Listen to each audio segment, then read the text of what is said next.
Right. Okay. I think. Well, let's. If you don't mind, if we can start with your time in the Conservative Party. Obviously, you were in the Conservative Party. You were expelled from the Conservative Party for speaking out about COVID-19, and now we're in a situation where everybody's starting to come around to your way of thinking about COVID-19. Do you feel Uh, vindicated slightly by the fact that it's all coming to light now? um, well, I think the evidence has been out there for a very long time. It is getting slightly more coverage in the mainstream media. It's a sort of controlled hangout, but we haven't gone as far as we should have done yet. And quite honestly, until we get to the point where the public know all the truth and it's acknowledged, and we hold those responsible for what I believe is the biggest crime against humanity in history to account, there is no guarantee that this situation won't repeat itself, and that would be unbearable. So, with that in mind, Reform's move yesterday to bring on Nadine Zahawi onto Reform is a pretty poor decision, you would say. Well, obviously, I've known Nadine Zahawi since 2010. Probably met him a bit before that as a candidate. Um, yeah, he was the vaccine minister who rolled out the COVID shots in the UK, and Nigel Farage has flip-flopped on the vaccines repeatedly. Um, so when I realised what was going on in 2022, and the government wanted to vaccinate down to babies of 6 months, I went round all of my colleagues in the House of Commons, Brexiteers mostly, people I'd campaigned with, people I trusted, and shockingly, many of them in November 2022 told me that they thought there was something wrong with the vaccines. Many of them had got vaccine harms themselves, or relatives who had vaccine harms, or constituents they knew. But to a man and a woman, they all refused to speak out about it. I mean, one senior colleague admitted to me that he'd had 2 Pfizer shots, gone down the gym, had terrible chest pains, forced him to go to hospital. He had an ECG and they told him he'd already had 2 heart attacks. And if he wasn't as fit as he was, he would be dead. And I was convinced that that colleague would have stood with me. But he didn't. Another colleague who's actually come out now, Andrea Jenkins, she came to me in July 2023 in the House of Commons and said, "You're absolutely right." At the time when she was a minister in the government, she came to me privately and said, "You're absolutely right about the vaccines. My sister has taken a Moderna booster, and now she's paralysed from the neck down." And I said, "I'm really sorry, Andrea. That's very bad news, but now you know you've really got to speak out." And she said, "Well, it's not as simple as that. My sister's a nurse and she was coerced into taking the vaccine, and now she's at the mercy of the NHS because she's paralysed." She said, "And you know what the NHS are like with whistleblowers, Andrew. I don't trust them, so I can't speak out." And she never did. And I implored her. I said, "Well, look, you don't need to mention your sister. You've got 100,000 constituents like I have. You got lots of emails about vaccine harms. Don't mention your sister." And she never spoke out. I had MPs' wives come to me and say, "You're right about the vaccines. I told him not to take them, and now he's got a heart condition." And then they came to me and said they'd had a deputation of 1,200 of their constituents with vaccine harms, and they were definitely going to speak out, but no one ever did. And the ultimate thing was, before I was expelled from the Conservatives, and I was warned plenty of times. That this was a no-go area. And bear in mind, in the House of Commons, we're supposed to speak on behalf of our constituents without fear or favour. Well, they tried to bribe me in January 2022. I was offered anything I wanted in the world to sell my people out. Jeez. And I was shocked. And I said, what do you mean? They said, "Well, you just tell us what you want and we give it to you." I said, "Anything I want?" They said, "Well, pretty much, yes." I said, "Is that the game we're playing then?" And they said, "That's the game we're always playing, Andrew." So I said, "Well, in that case, I know what I want. If that's the game we're playing, I want the Prime Minister's resignation letter. Can I have that?" And they said that was the one thing I couldn't have. So I said, well, that's a shame because I don't want anything else, if that's the game we're playing. So that's obviously one mechanism they used. And at the end, the final warning for me, before I was expelled, was a meeting with a grandee of the party, who I had great respect for. I have no respect for him whatsoever now. And I gave him an hour and a half on the vaccine harms. He doesn't know that I knew his own sister had had 2 Pfizer shots and had to go to hospital with chest pains overnight. He knew. I knew his constituents had been to see him. And I also talked about NG163 and the euthanisation of vulnerable elderly who were in hospital when COVID started. The people who were moved supposedly to care homes and nursing homes to clear them out of hospital to make way for the first wave of COVID patients who never came. Well, they weren't. Mostly those vulnerable elderly were in hospital for a reason. They were having medication. Well, they were mostly sent away without their medication, but they were sent with midazolam and morphine. NICE guideline 163, which was brought in by Matt Hancock on the 3rd of April 2020. Midazolam and morphine are a respiratory suppressant. They were to be given to people they suspected of having COVID-19. As I raised many times in the chamber, why would anybody give a respiratory suppressant to someone you suspected of having a respiratory illness? There was never any answer from the ministers on this. I believe that the vulnerable elderly, tens and tens of thousands of them, were euthanised, all put down as COVID because they would have died breathlessly. And that was to create the fear to force people to consider having the experimental COVID-19 vaccines.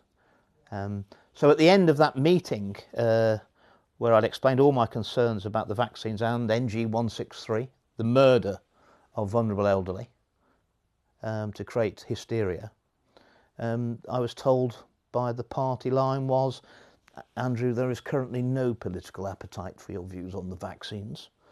There may be in 20 years' time, and you're probably going to be proven right then. But in the meantime, you need to bear in mind you're taking on the most powerful vested interest in the world with all the personal risk for you which that will entail should you continue to do so. And I came into politics, Northwest Leicestershire. I won a seat that I was not supposed to win. I used my own money to fund the campaign, not the party wouldn't fund me, because I'm not in the club. It was 83rd target seat. I won it handsomely and increased my majority every single election. And 12 years we turned what was the poorest part of Leicestershire into the richest part of Leicestershire. Yeah. And that annoyed the Conservative Party immensely. They've been coming after me for a very long time. So it's not just the vaccines. I exposed the post office scandal, which was the Horizon post office scandal, which was very unfortunate for them because, unfortunately for the government, Michael and Susan Rudkin were my constituents. He was the chair of the Sub Postmasters Federation, who accidentally, inadvertently, was shown around Fujitsu's headquarters in 2008 and was shown them altering accounts in Sub Postmasters Horizon systems without their knowledge. And by the time he got home, when he told me this story when I was first elected, it was unbelievable. It's like a conspiracy theory of how him and his wife were stitched up. And it all turned out to be true. So Michael had gone down to Bracknell, to Fujitsu's headquarters, as part of his duties of representing all the sub-postmasters in the UK. His wife was running the post office in Ibstock in northwest Leicestershire, a few miles from where we're sitting now. And he was shown round, and he thinks they mistook him for someone else. Because when the visit was over nearly enough, they took him down into what they called the boiler room, showed him dozens and dozens of IT engineers tapping away on computers.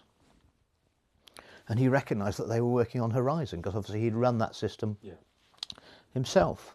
And he took talking to them, and he said, "What are you doing?" They said, "Oh, we're sorting all the glitches out." The system that the post office always maintained, there was no glitches. And he said, "Well, yeah, but what's this then?" He said, "Oh, it's a currency transaction that's gone wrong." and if I don't put this right, there'll be a shortfall in the post office. And he said, well, you can't do that without the sub-postmaster knowing, can you? Oh, yeah, we do it all the time. And there were dozens of them in there doing it, in this Rolls-Royce system. And he said, and then he thinks they sussed out who he was. So they threw him out the building. And so they pushed him out. Yeah. So then he got in his car and drove back up from Bracknell up to here. And he was thinking about everything he'd seen. And obviously, he knew that every time a sub-postmaster was taken to court, the post office, the Crown, prosecuting, always said that no one can alter the accounts without the sub-postmaster knowing. So any shortfalls got to be down to them. He arrived home late, and he went to bed. Him and his wife went to bed, and before they even got out of bed in the morning, the door was being battered down by the post office inspectors, and they were shouting that you're £44,000 short overnight and you're going to be prosecuted, and they were. And if you believe, by coincidence, that they had a problem on their computer the same day that Michael Rudkin had inadvertently uncovered what was going on in 2008, and they were put through the criminal justice system and convicted. That wasn't a computer error. Yeah. Right? No one at Fujitsu has ever been held to account for that, and I was the MP who got Boris Johnson to authorise the public inquiry by Judge Wynne Williams. And I filled all the forms in when the inquiry was formed to give my evidence, which some of it you've just heard now, which I think is damning. I wrote to that public inquiry every 6 months for 3.5 years, asking, when are you calling me as a witness? Oh, before Christmas, but they never said which Christmas. And at the end, they said, we don't require your evidence, Mr. Bridgen. And that's why I haven't. And the public inquiry system, everyone calls for public inquiries. We want a public inquiry into this, we want a public inquiry into that. Public inquiries were brought in by Tony Blair in 2003. That's because he knew he was in trouble over the Iraq war. And he wanted a system which would mean a long delay and a very expensive process where lawyers enrich themselves, where no firm conclusions and no one's ever held to account.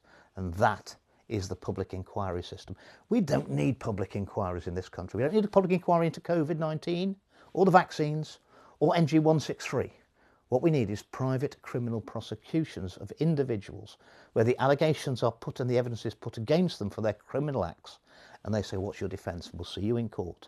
That's what we need. We don't need any more public inquiries, because all that happens is, like every single one of them, it's years and years and years and years, and it comes out that, and they're actually precluded from giving out criminal responsibility. They can't come to that conclusion. It's not within their remit. So people think that it's bringing justice, and it never brings justice. All it does is allows the perpetrators to get away with their crimes repeatedly. That's what it's there for. So the system's broken. The whole system's broken. It was broken over that. I also exposed the modern slavery in Leicester in the fast fashion industry, where you've got thousands and thousands of people working in sweatshop conditions in the city of Leicester, some 15 miles away from my constituency, being paid £2.50, £3 an hour. You know, third world. And some of those people were being forced. They found one house in Leicester, a two-up, two-down terraced house with 16 mattresses on the floor. And that's only half the story, because they were hot bunking. There were 32 people living in there using one kitchen and one bathroom. They were hot bunking at the same sweatshop. Because, I mean, when you're on £2.50 an hour, your housing options are not immense, are they? No. And there were thousands of those. I mean, these things have been covered up, they're covered up, they're covered up, they're covered up. I did an investigation into thalidomide, looking for the similarities between what had gone on with Big Pharma, and I did that investigation in the summer of 2023 when I was asking for, from January 2023, I was asking for a debate in the House of Commons on excess deaths.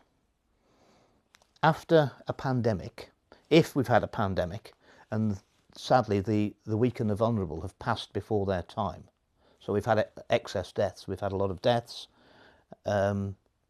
If those vulnerable elderly people have passed 6 or 12 or 18 months earlier than they might have done because of the pandemic. Unlike what this is in a James Bond film, you can't die twice. So because they've died now in a pandemic, you must expect to have a period of time after a pandemic when you have less than expected deaths. And we didn't have that. After the pandemic, all we had was excess deaths week after week after week. So that didn't make sense. So I wanted a debate on this. And in Parliament, you're allowed to put in for a debate once a week, or one debate a week. You can put in for one topic on, an adjournment debate, a Westminster Hall debate, a main chamber debate. So you can probably put in 3 times in a week for a debate. I put in every time 3 times excess deaths every week. And every week it came back from the Speaker's office that I was unsuccessful in ballot. You can only put in on a sitting week, so the recess weeks you can't put in. And you can see why I don't play the lottery, because it came back 26 times unsuccessful in ballot. So that would have been 78 attempts to get a debate on excess deaths, and that was 9 months.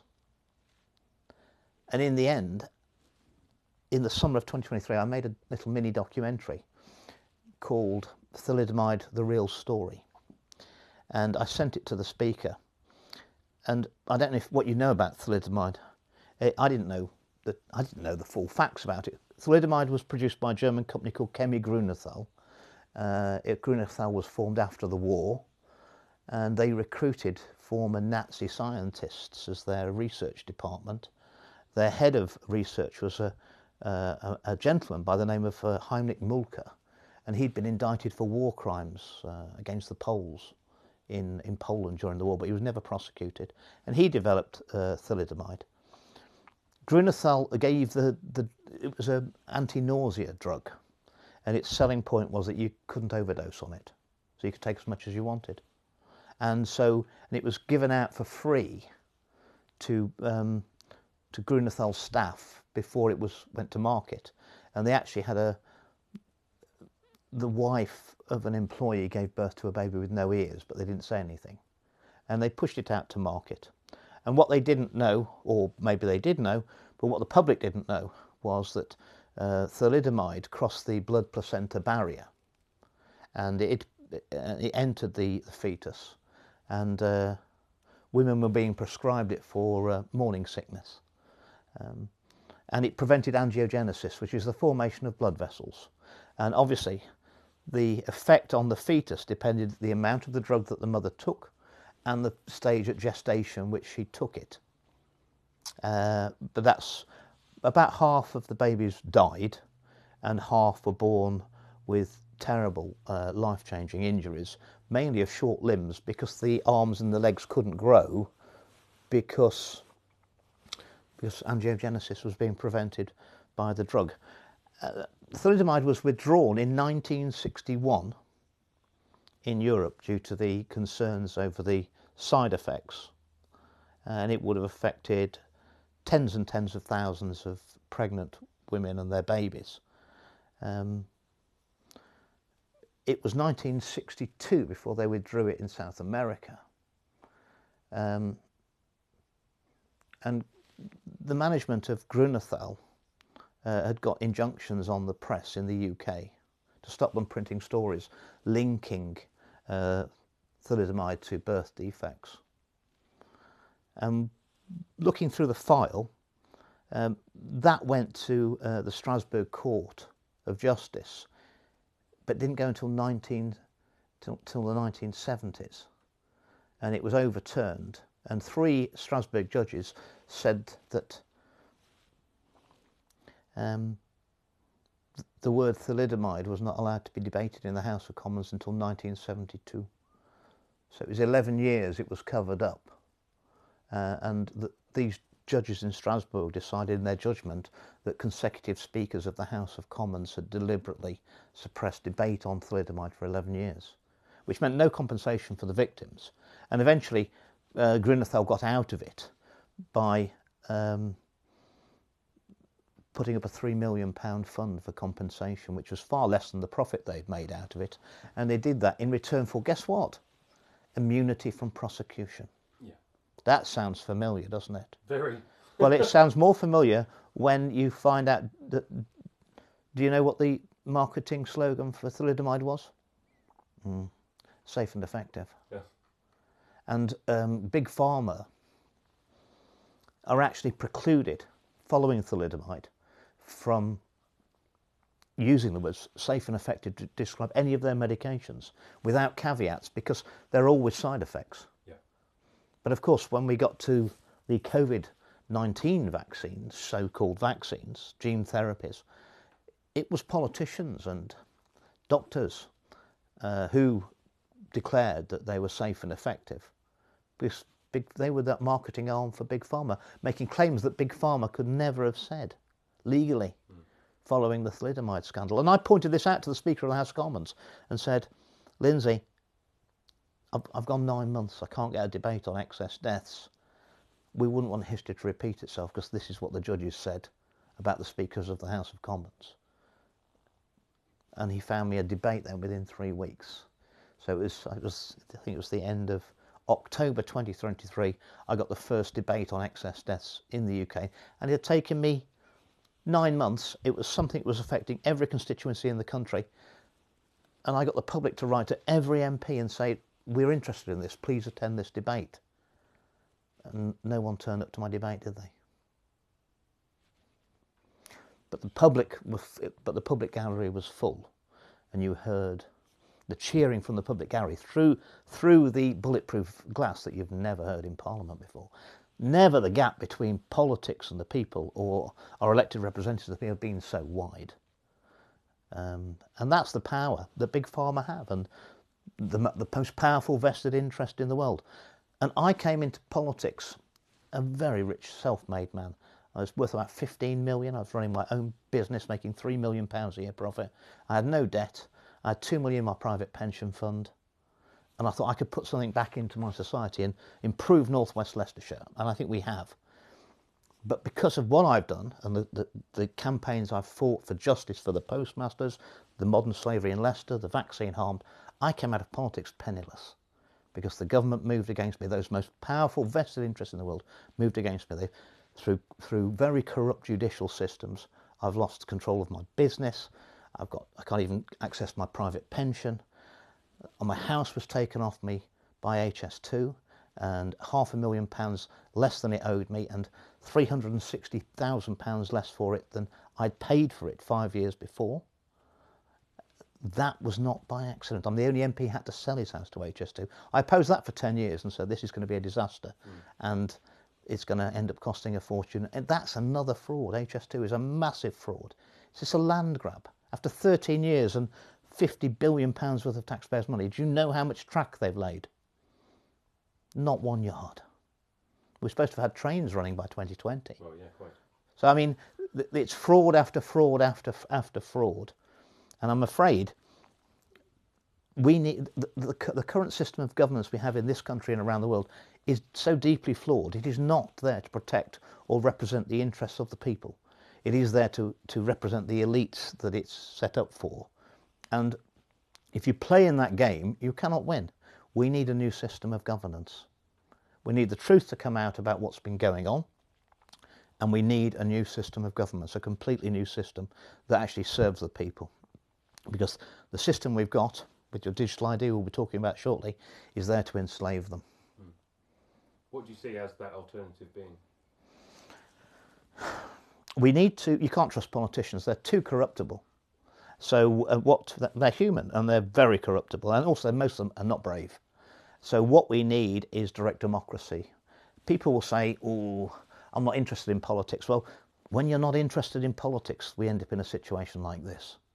You defer your decision making to politicians, we end up in this situation. And if you think the system we've currently got that's got us into this situation on all fronts, economically, culturally, scientifically, corrupted, is going to get us out of it, it's not. It's the system that's put us in here. It's not going to get us out of it. So direct democracy. So if it were my choice, I'd get rid of the House of Lords tomorrow. That's a house of cronies. What people who go to the House of Lords generally, they're people who are well regarded by their parties. That's because the political system we have in this country rewards members of Parliament not for doing what's good for the people who they're supposed to represent, but for doing what's good for their party, and the parties are corrupted. So you've ended up with the worst of the worst politicians being in the House of Lords. Why haven't anybody in the House of Lords ever spoken out when they're not even standing for election? They can't be removed, got a perfect platform to protect the public interest. How many of them have spoken out about the vaccines? How many of them spoke out about the post office scandal before? None of them, because they played the party game. Yeah. So we get rid of the House of Lords. I would halve the number of MPs tomorrow. We don't need 650. I just double the size of the constituency. I would double the money, but no external interests while you're an MP, and you can only do 3 terms. So no professional lifelong members of Parliament. You could do 3 terms and then have a time back in the real world, and then you could come back again probably, maybe, but no continuous service from the age of sort of 21 or something. And we would produce legislation in the House of Commons which would have to go to referendum of the people every 3 months, and it would be the people who become the second chamber, with open public debate on all the laws that we want to pass. But to deliver that, you've got to have a free and fair press who will allow the issues to be exposed so the people can have the knowledge they need. And we don't have that in this country at the moment. That's a system that's very akin to what's been on in Switzerland. They haven't been to war for 150 years, and their standard of living, their average income, household income, is twice ours. That would sound, and I think, we would be in the ludicrous position where people in the country, the electorate, have effectively voted for policies to reduce immigration for the last 3 or 4 elections, and it's only ever gone up. It would stop governments from ramming through legislation which is not in their manifesto. And one of those things is digital ID, which wasn't in Labour's manifesto. No. But you'll notice it wasn't in the Conservative manifesto either. You know why? Because it's de facto it was coming in anyway. And the Conservatives make me projectile vomit at the moment when they stand in the chamber and say, oh, Starmer's bringing in mandatory digital ID. The Conservative Party bought in, they'd done all the so-called public consultation on it. The reason it wasn't in the Conservative manifesto is because it was in everybody's manifesto. It was not an item of dispute between the Conservatives and Labour. It's always coming in. It's absolutely fundamental for another issue that no one talks about, but everyone supports, all the political parties support, which is Agenda 2030. Agenda 2030 can't be brought in without the digital ID. So even when Starmer now says it's not going to be mandatory to work, it's still coming in. I think they've already got it. They've admitted they've got 11 million of them already, and they'll be knowing that through interaction with government agencies, people are either knowingly or inadvertently going to hand over their digital ID. Yeah. And also, he hasn't said that he'll stop collecting them on the children. And if that starts with young children, after so many years, they've got all the adult population anyway. It's horrendous. It is horrendous. So, I mean, let's talk about what did you see much of it starting out during your time in the Conservative Party? Did you see this was coming forwards? Yes, and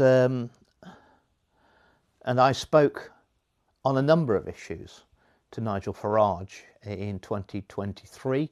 He was out of politics, but I mean he was still in charge of the Reform Party, and he was making a lot of money in the media. When I'd actually run out of politicians in Parliament to speak to, I actually had a meeting with Nigel Farage and Aaron Banks, and I spoke to them about the vaccines and urged him, giving him all the science. And by the way, my degree at Nottingham University in 1986 just happened to be in biological sciences with biochemistry, specialising in virology, genetics and behaviour. Good move, that. Yes. And I gave it all to him and Aaron Banks in a pub in London for an hour and a half. And at the end, I urged him, will you help me stop them murdering the children? And he said that he would not be speaking about the vaccines, and if I knew what was good for me, I wouldn't either. I also spoke to Nigel about Starmer's plans to, well, clearly it was for the Conservative plans as well, to move us into a defence and securities union with the European Union, despite the fact that we've left, which would effectively put our Army, Navy, Air Force, military procurement, MI5, MI6, GCHQ, our nuclear deterrent, and our local police force under the control of Ursula von der Leyen, something which Starmer signed us up for in August 24 as soon as he was elected. And I explained all that was the plan of the Conservatives and the Labour Party, and Nigel said his comments were equally dismissive of, he said, Brexit's done, Andrew, we don't talk about that anymore. Farage is completely compromised. He is a Trojan, him and Reform are a Trojan horse, absolute Trojan horse, to give the people some hope that there is an alternative to the Uni Party when they are actually fully embedded in the Uni Party. And when we saw that theatre only yesterday with Nadeem Zahawi being recruited into, proudly welcomed into Reform, I mean, that's... So Nigel, in January 23, is not talking about the vaccines, but obviously he knows that they're killing people, but he's not talking about them. And that's not leadership, Digby. There's another word for that, and you know what it is, and so will your viewers know exactly what it is. And I think that disqualifies anybody from high office. Yeah. So he knew about it then. A few months ago, him and Tice. Oh, and Tice told everybody in January 2023 that Andrew Bridgen was completely wrong about the vaccines. Then they'd flip-flopped a few months ago to, we need a public inquiry, these vaccines, we've been lied to about the vaccines and they're hurting people. And now we've got Zahawi being welcomed in, saying that Nigel fully supports the rollout of the vaccines. Well, I mean, it would seem to be a bit of confusion around this policy. Zahawi, and I mean, he's already taken in Maria Caulfield as another previous Conservative vaccine minister, one who stood at the dispatch box and stonewalled me for a couple of years in Parliament, asking questions about the safety and efficacy of the mRNA treatments.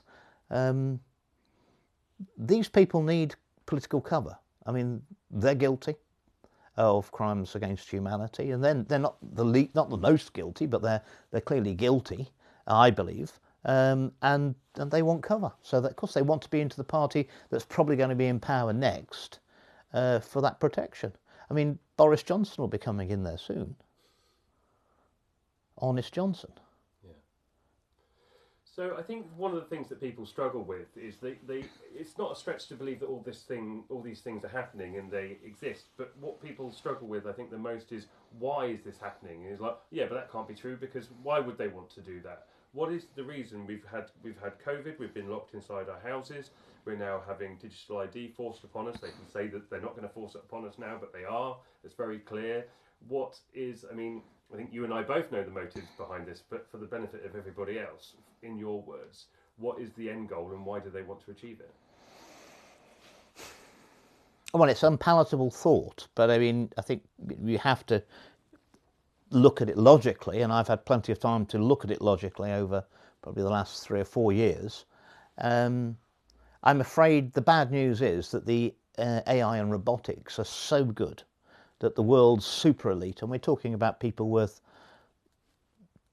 tens, if not hundreds of billions of pounds, the 0.1%, who are actually controlling the world by owning the media, the politicians, the big businesses, they don't need us anymore. They don't need any more humans on the planet than enough for their own personal interest.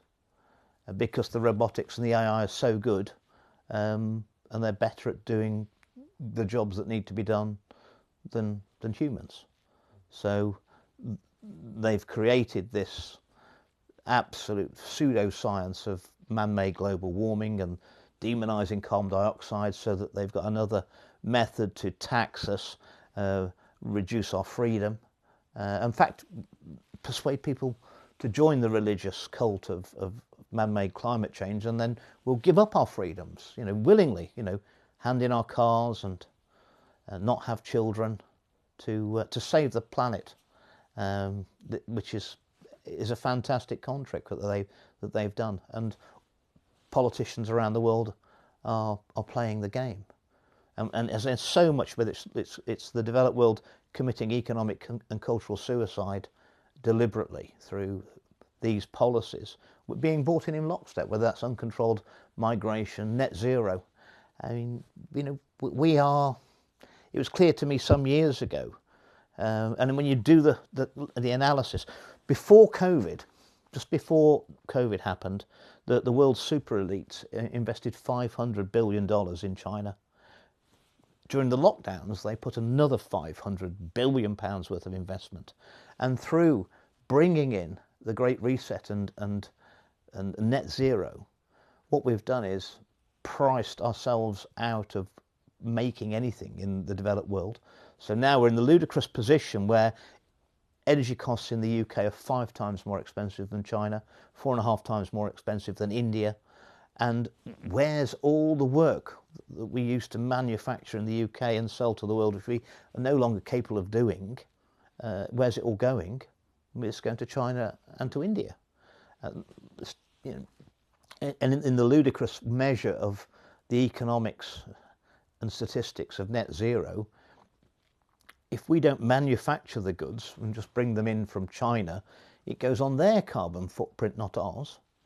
In the same way that if we shut down the North Sea oil and gas fields and then buy it from the same oil and gas fields via the Norwegians, it goes on their carbon footprint, as if that, even if carbon dioxide were a thing, which it's not, it wouldn't make any difference, because all we're doing is exporting the carbon. So all the green energy projects, the wind turbines, the solar panels, which are actually subsidy farms, and that's why your bills are going higher, because you're subsidising all of this green energy.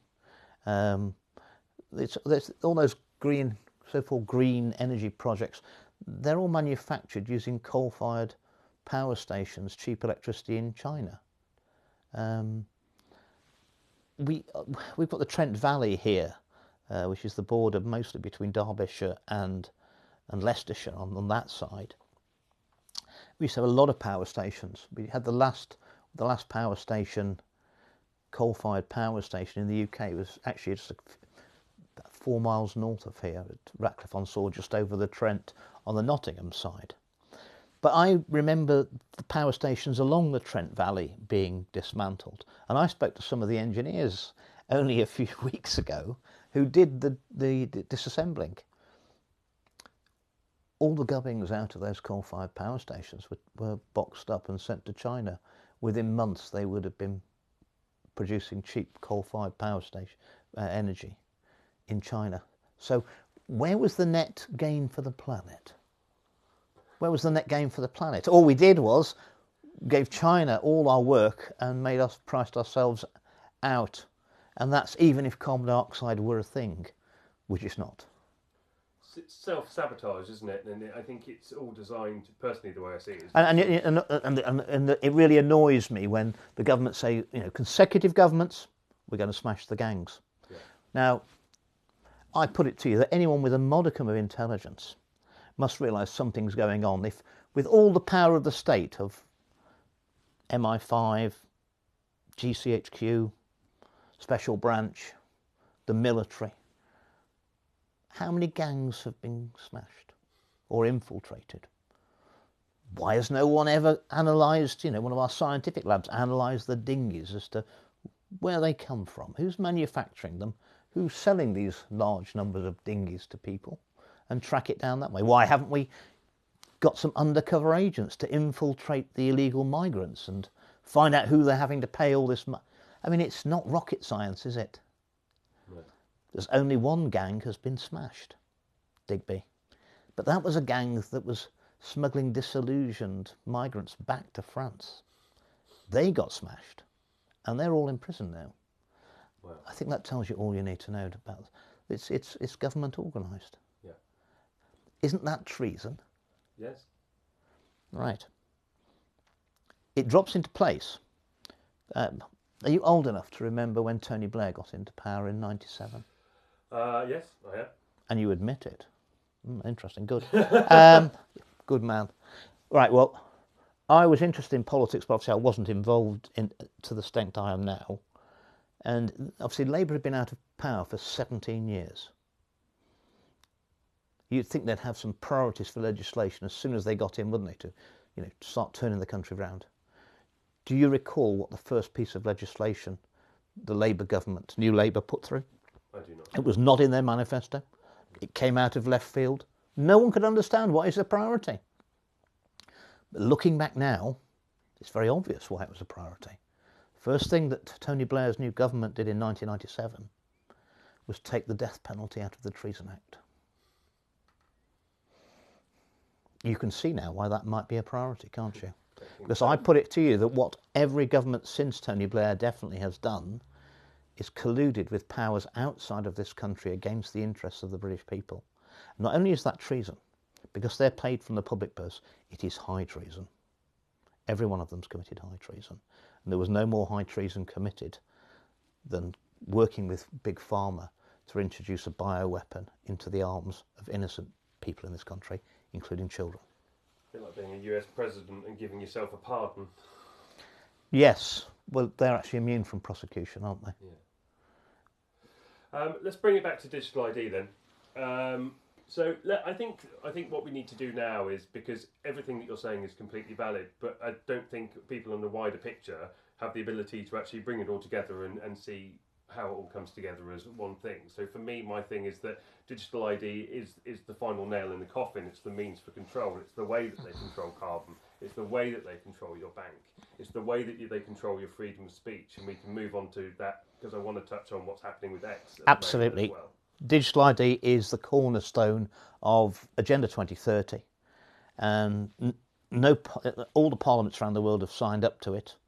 And no one ever talks about it. You can go and check it out on the government website. It was there when the Tories were in power. It's still there now. This government fully supports Agenda 2030. Never goes in any manifestos, and it's never debated on the chamber of the House of Commons. It's verboten to talk about it, but it's always there. They cannot deliver any of that without digital ID. I do not, as we said before, I don't believe that Starmer's not going to bring it in. He might say he'll not make it mandatory, but I mean, the jabs weren't mandatory, but you couldn't work without it. You lost your job, didn't you? Or you couldn't leave the house. There are ways. He's going to use other ways to coerce people, make life very difficult. And I think people have got to accept a level of discomfort to not hand over their digital ID. They've been doing it for a long time under the Conservatives. I was forced to move house again to a smaller house, a smaller rented house. I'm now living in a one-bedroom rented cottage, and of course I have to change the address on my driver's license, and I've done that before. Normally you just send your £35 off and they change the address. Now you had to do digital ID, and that was back in April when no one was talking about digital ID, and I spotted what it was, and I didn't want to do that. And so to go and do it in person at a post office was a 20-mile round trip, and I went and did it.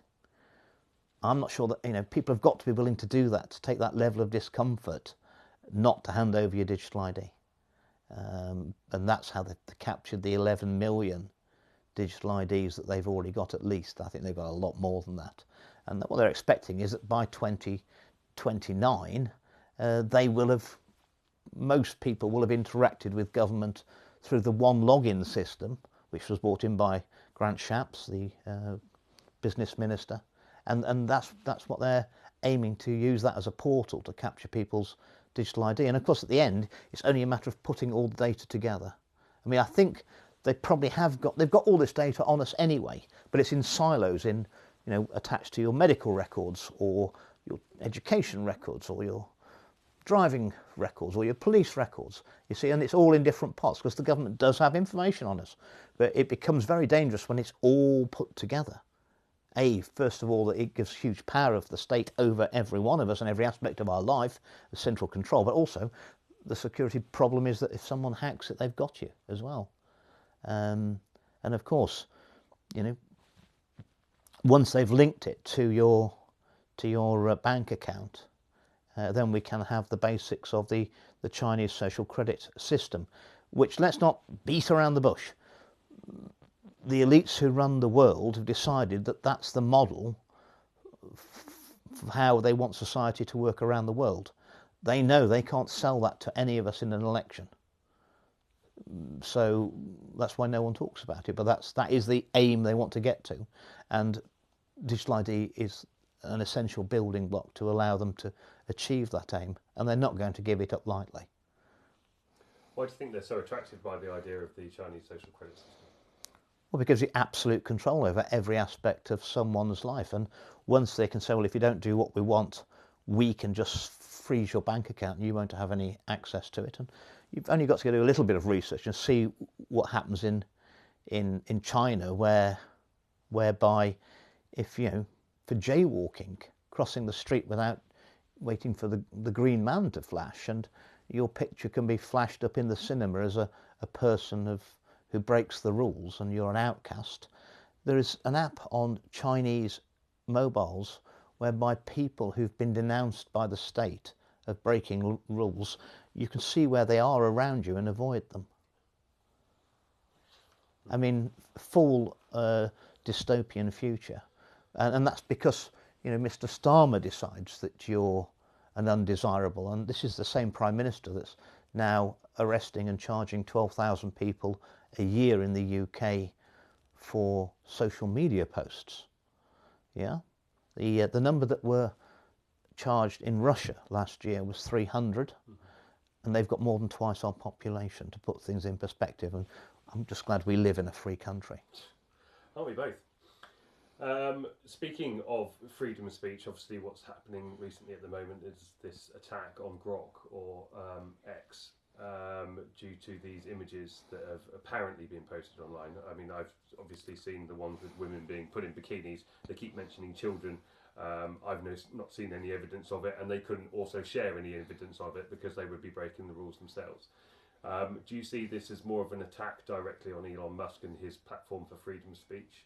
Well, I think the government will have noted, even if all the public haven't, that this week it's been reported that more people are now using the X platform for their news than watch the BBC. And that's deeply worrying for the state, because it means people are not exposed to the propaganda that they have been in the past, and they're losing control. And one way of regaining that control is to shut down alternative media. And that's what they do. And it's interesting also that Albanese in Australia has immediately jumped on what Starmer said. And the Australians are looking at getting rid of X as well. You see, I think that the British and the Australians should be looking at getting rid of Starmer and Albanese. Isn't that a better solution for us all? Should be a bit easier as well. A better future, I think. Absolutely. Yeah, I mean, I think they will try and get rid of X, but I think it's a very short-sighted decision for them to try and do that, because I think that would be the final nail in the coffin for a lot of people, especially in the UK and Australia. And it would just go to further justify what we're saying, that our freedom of speech is being eroded. One thing I think we do know from experience in the UK, if you want to make something popular, make it illegal.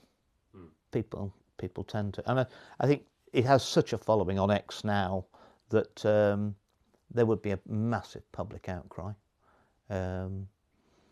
It's a good job we haven't got the full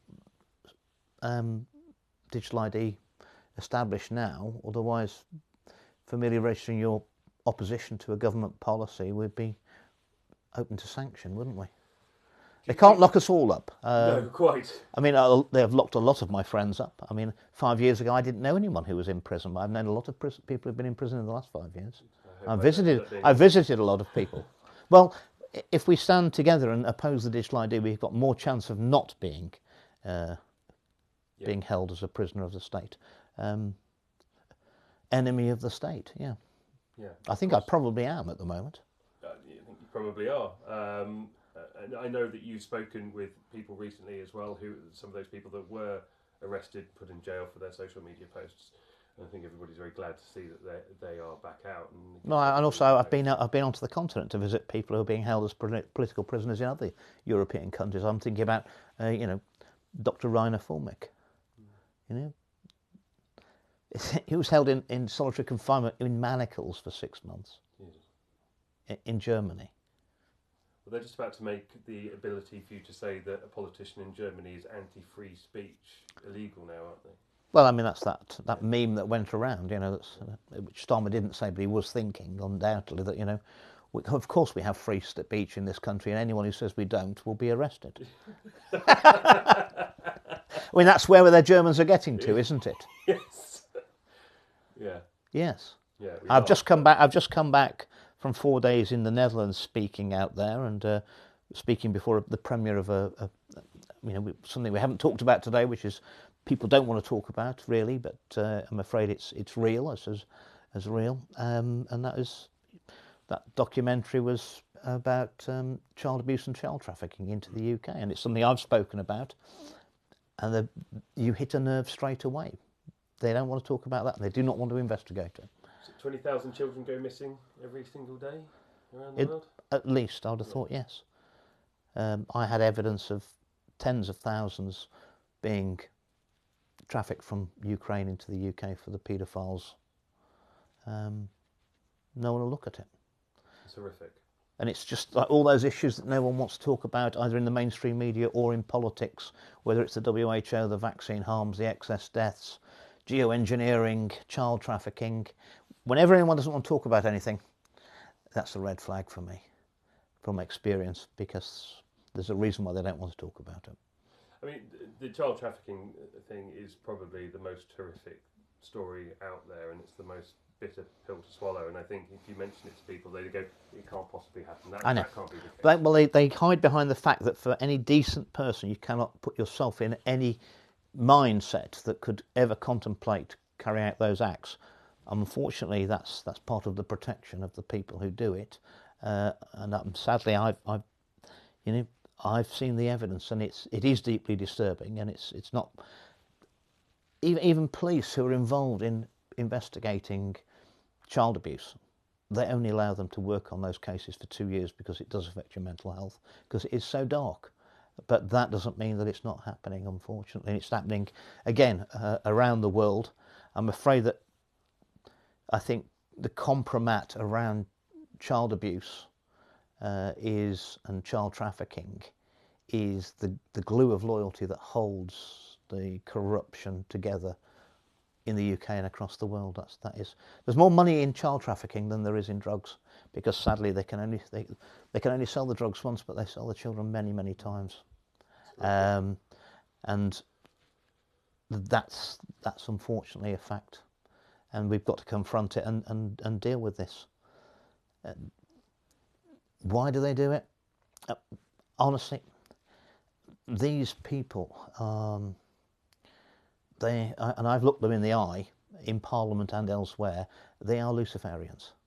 It is some sort of child sacrifice cult, because whatever you say, the children are the nearest thing, their innocence, young children, their innocence, and they're in God's image, and it's the biggest affront to decency and to God that these people could do, and that's why they do it, because they revel in it.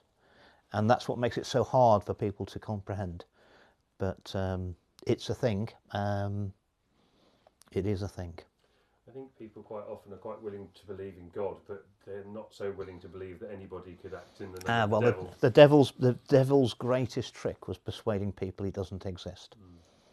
The difference is that God is omnipotent, but the devil has to work through his agents. And as I've found out, the devil can always pay better hourly rates, but the long-term benefits with God are better. Well said. Could you ask Andrew about the push for, sorry, I'm not cutting you out here, the whole trans thing? Yeah, that's another angle we can go there. That's another thing that's in lockstep. The trans thing Yeah, well, I tried to bring in a bill, didn't I, to stop all that. Well, it's mutilation of children, and it's another level of child abuse as well. Yeah, I tried to bring in the Child Protection and Parental Rights Bill as a 10-minute rule bill, and I forced it to a vote, and it was narrowly defeated by the cross-party push. In fact, the Conservative Party, that was something that my bill would have stopped the indoctrination, which is actually illegal under the Education Act 95, I think it is. It's illegal to indoctrinate children. Yeah. Because it's not scientific. I mean, what, telling anybody that a man can become a woman and have a baby? I mean, I think probably when they think you can, if you believe that nonsense, I mean, they probably think they've given you enough propaganda. You've swallowed enough. You probably swallow anything at that stage. But I mean, as I think I said in the speech in the House of Commons, that there are very few certainties in life for a young child than there are boys and there are girls. And if you pull that Jenga block away from the tower, the whole lot can fall over. And this is all Kinsey work on who's basically representing the interests of paedophiles, which has now become taken into mainstream through the United Nations guidance for the sexuality education of children worldwide, which has been out for about 10 or 15 years. And if you look at that guidance, it says that children of 4 should be taught to masturbate. It says that children of 6 should be able to express their needs and wants as regards sexuality. This is nonsense. This is a groomer's charter. And that's what's being pushed in lockstep around the world. And when we talked about it being pushed in our schools, I spoke with some very sensible senators in the Australian Parliament, and they've got the transsexuals going in at reading time to their infant schools, exactly the same as we are. It's a malevolent influence on our children. It's always about the children, Digby, because the children are the future, and if you catch them young enough, they can influence them enormously. They're being influenced on the net zero. They're being influenced to have self-hate because their skin might be white and we're responsible for all the ills of the world, apparently. And they're being told that they can be whatever they want to be. I actually had a lady and her daughter came to see me in Parliament. They're not constituent. They weren't constituents. And the young girl had got a recording which she'd made at school. One of her classmates was identifying as a cat. And she said it was ludicrous. The young classmate said it was ludicrous. And the teacher, the form teacher, took her outside and she recorded secretly the conversation the teacher had with her. And he told her that if she didn't accept that her friend and play along with her friend wanting to be a cat, she was going to get expelled from school. Now, is that education? I mean, the lunatics have taken over the asylum. But of course you can't say anything to somebody who wants to be a cat, because then you'd have to ask questions about somebody who said claiming they were male. Are they different? And I actually also was investigating before the election. There was a trainee police constable at their college who was identified as a fox, and he was being allowed to be treated as if he was a fox. Is that the sort of policeman we're looking for? I mean, we need to get the politics out of science, whether that's about vaccines, medication, the way the human body works, net zero, or education and psychology of children. Get the politics out of science and get some real science, freely funded, not without influence science, back into our politics, and then we could get humanity back onto the right track. But I mean, we're just going to hell in a handcart at the moment, and it's all deliberate, and it can be stopped very quickly.